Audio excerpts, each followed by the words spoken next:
नमस्कार, जय श्री राम।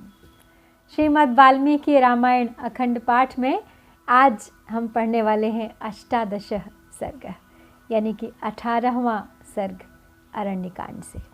पिछली बार हमने देखा था कि शूर्पणखा पंचवटी में वहाँ श्री राम की कुटिया के पास आई और बस उन्हें देखकर उन पर मोहित हो गई और उन्हें रिझाने का प्रयास करने लगी और विवाह का प्रस्ताव दे डाला श्री राम को।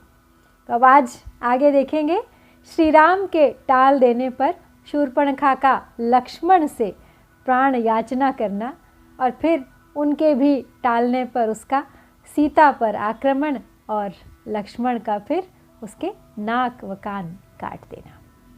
तो चलिए प्रारंभ करते हैं आज का पाठ। ताम तो शूर्पणखाम रामः काम पाशाव पाशिताम स्वेच्छया श्लक्षणया वाचा स्मितपूर्वमथ ब्रवीत् कृतदारोऽस्मि भवति भार्येयं दयिता मम त्वद्विधानां तु नारीणां सुदुःखा सपत्नता अनुजस्त्वेष मे भ्राता शीलवान् प्रियदर्शनः श्रीमान् कृतदारश्च लक्ष्मणो नाम वीर्यवान् अपूर्वी भार्यया चार्थी तरुणः प्रियदर्शनः अनुरूपश्च ते भर्ता रूपस्यास्य भविष्यति एनं भज विशालाक्षी भर्तारं भ्रातरं मम असपत्ना वरारोहे मेरुमर्का प्रभा यथा। तो श्री राम ने अब काम पाश से बंधी हुई उस शूर्पणखा से अपनी इच्छा के अनुसार मधुर वाणी में मंद मंद मुस्कुराते हुए कहा। बोले, हे आदरणीय देवी, मैं विवाह कर चुका हूँ और ये मेरी पत्नी है, विद्यमान है तुम्हारे सामने, और तुम जैसी स्त्रियों के लिए तो सौत का रहना अत्यंत दुखदाई होगा। तो ये मेरे छोटे भाई जो लक्ष्मण हैं श्रीमान, ये बड़े शीलवान हैं, देखने में बहुत प्रिय हैं और बल पराक्रम से भी संपन्न हैं। इनके साथ इस समय कोई स्त्री नहीं है। ये अपूर्व गुणों से संपन्न हैं। ये तरुण तो हैं ही और इनका रूप भी देखने में बहुत मनोरम है। तो यदि इनकी कोई भार्या की इच्छा है, यानी पत्नी की इच्छा इनके पास यदि है, तो तुम्हारे लिए ये बहुत ही योग्य पति सिद्ध होंगे। तुम वहाँ क्यों प्रयास नहीं करती?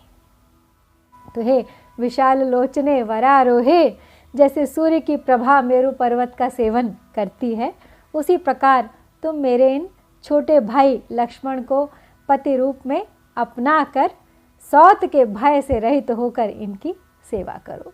इनके साथ रहोगी तो तुम्हारी कोई सौतन भी नहीं होगी। निश्चिंत होकर तुम ही इनकी एकमात्र भार्या होगी, प्रिय पत्नी होगी। इति रामेण सा प्रोक्ता राक्षसी काम मोहिता विसृज्य रामं सहसा ततो लक्ष्मणम् अब्रवीत् अस्य रूपस्य ते युक्ता भार्याहं वरवर्णिनी मया सह सुखं सर्वान् दण्डकान् विचरिष्यसि एवमुक्तस्तु सौमित्री राक्षस्या वाक्यकोविदः ततः शूर्पणखीं स्मित्वा लक्ष्मणो युक्तम् अब्रवीत् कथं दासस्य मे दासी भार्या भवितुम् इच्छसि सोऽहमार्येण परवान् भ्रात्रा कमलवर्णिनी समृद्धार्थस्य सिद्धार्था मुदिता मलवर्णिनी आर्यस्य त्वं विशालाक्षी भार्या भवयवीयसी।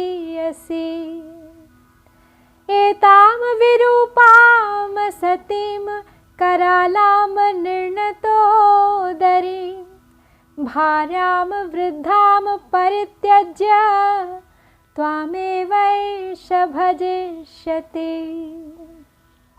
तो अब श्री रामचंद्र जी के ऐसा कहने पर उन्होंने लक्ष्मण की ओर भेज दिया जब शूर्पणखा को, तो वो राक्षसी उन्हें छोड़कर सहसा लक्ष्मण के पास जा पहुंची और इस प्रकार लक्ष्मण से बोली कि हे लक्ष्मण, तुम्हारे इस सुंदर रूप के योग्य तो मैं ही हूँ, अतः मैं ही तुम्हारी परम सुंदरी भार्या हो सकती हूँ।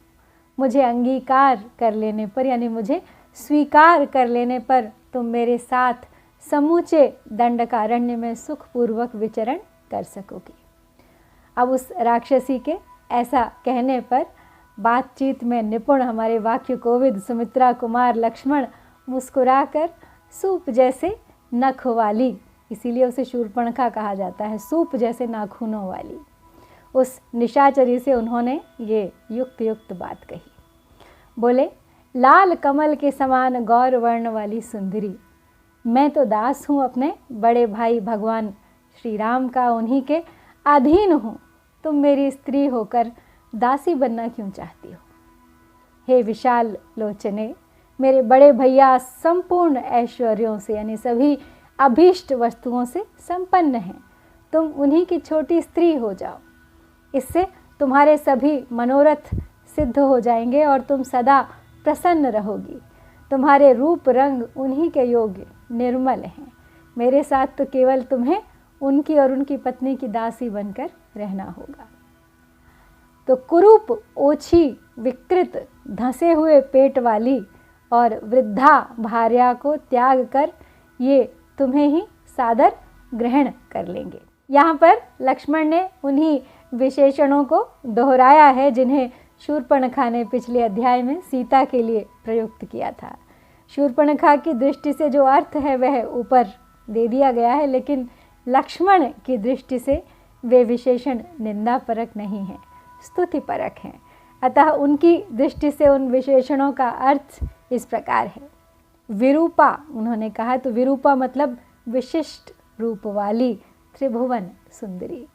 असती यानी जिससे बढ़कर दूसरी कोई सती नहीं है। कराला शरीर की गठन के अनुसार ऊंचे नीचे अंगों वाली। निर्णतोदरी निम्न उदर अथवा क्षीण कटि प्रदेश वाली। वृद्धा यानी ज्ञान में बढ़ी चढ़ी। तो अर्थात लक्ष्मण का यहाँ कहना है कि तुम्हें छोड़कर उक्त विशेषणों वाली सीता को ही वे ग्रहण करेंगे। तो लक्ष्मण ने शूर्पणखा के मन की बात भी कह दी और जो सत्य है वो भी कह दिया। देखिए कितना अद्भुत अर्थ निकला है उन्हीं शब्दों का, जो कभी निंदाजनक प्रतीत हुए तो कभी प्रशंसा युक्त। को हि रूपमिदं श्रेष्ठं संत्यज्य वरवर्णिनी मानुषीषु वरारोहे कुर्याद् भावं विचक्षणाः। इति सा लक्ष्मणेनोक्ता कराला निर्णतोदरी मन्यते तद्वचः सत्यं परिहासा विचक्षणा। सा रामं पर्णशालायामुपविष्टं परन्तपं सीतया सह दुर्धर्षम् अब्रवीत् काममोहिता।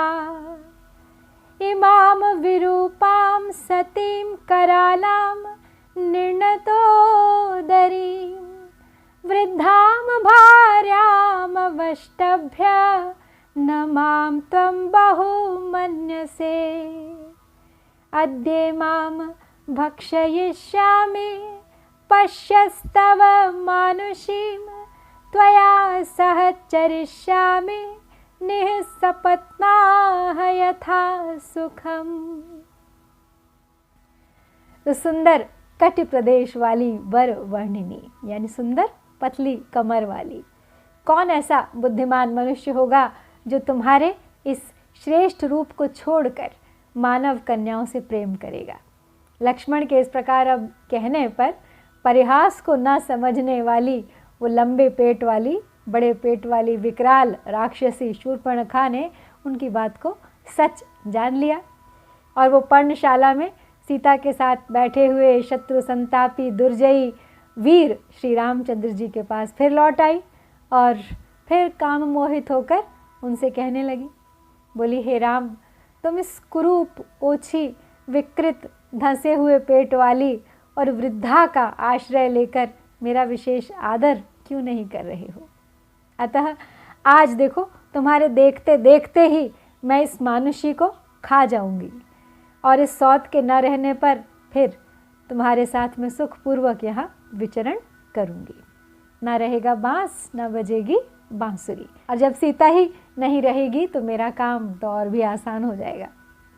इत्युक्त्वा मृगशावाक्षीम लातसदृशे क्षणा अभ्यगच्छत् सुसंक्रुद्धा महोल्कारोहिणीमिव तां मृत्युपाशप्रतिमामापतन्तीं महाबलः विगृह्य रामः कुपितस्ततो लक्ष्मणम् अब्रवीत् क्रूरैर्नार्यैः सौमित्रे परिहासः कथञ्चन न कार्यः पश्य वैदेहीं कथंचित् सौम्य जीवतीम् इमां विरूपां सतीं मतिमत्तां महोदरीं राक्षसीं पुरुष व्याघ्र विरूपयितुम् अर्हसि।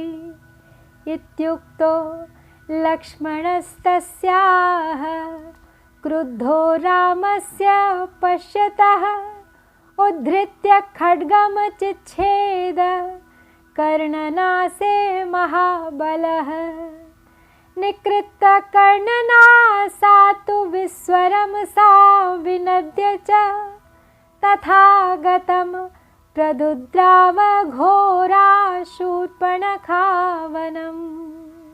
तो अब ऐसा कहकर श्री राम से वो दहकते हुए अंगारों जैसे नेत्रों वाली शूर्पणखा अत्यंत क्रोध में भर गई और सीता की ओर झपटी, मानो कोई बहुत बड़ा भारी उल्का रोहिणी तारे पर टूट पड़ा।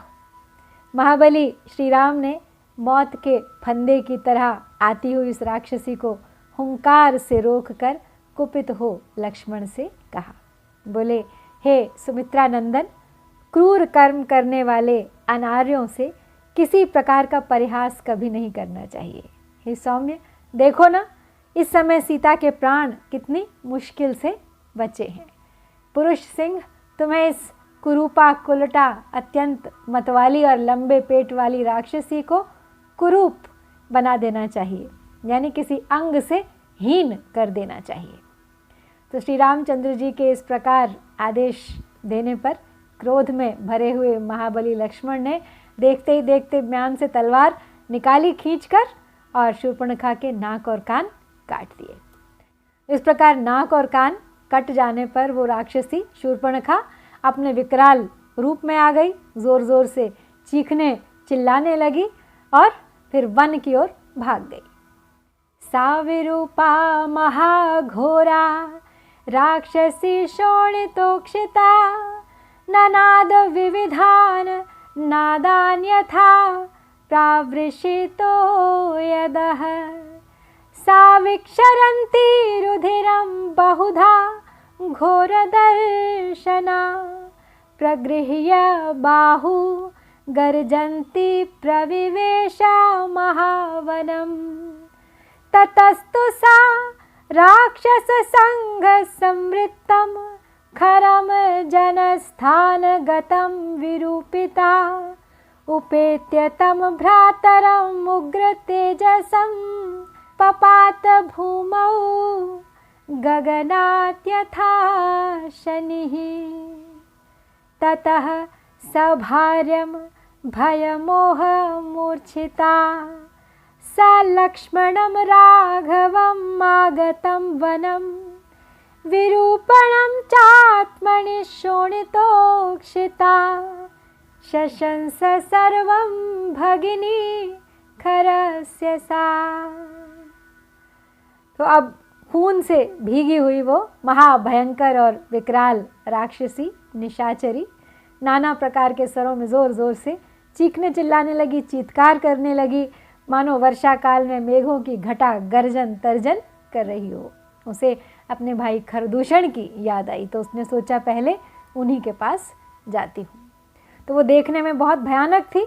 उसने अपने कटे हुए अंगों से बारंबार खून की धारा बहाते हुए अपनी दोनों भुजाएं ऊपर उठाते हुए चिल्लाते हुए एक विशाल वन के भीतर प्रवेश किया। तो लक्ष्मण के द्वारा कुरूप की गई शूर्पणखा अब वो वहाँ से भागकर राक्षस समूह से घिरे हुए भयंकर तेज वाले जनस्थान निवासी अपने भ्राता खर के पास गई।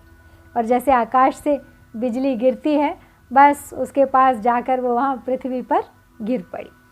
उस राक्षस खर ने देखा कि उसकी बहन रक्त से नहाई हुई थी, भय और मोह से अचेत हो रही थी। उसने वन में सीता और लक्ष्मण के साथ श्री रामचंद्र जी के आने की और अपने कुरूप किए जाने का फिर सारा वृत्तांत अपने उस भाई खर को कह सुनाया। इस प्रकार यहाँ पर पूरा होता है 18वां सर्ग। इत्यार्षे श्रीमद् रामायणे वाल्मीकिये आदिकाव्ये अरण्यकाण्डे 18 सर्ग। ओम श्री सीता रामचंद्राभ्याम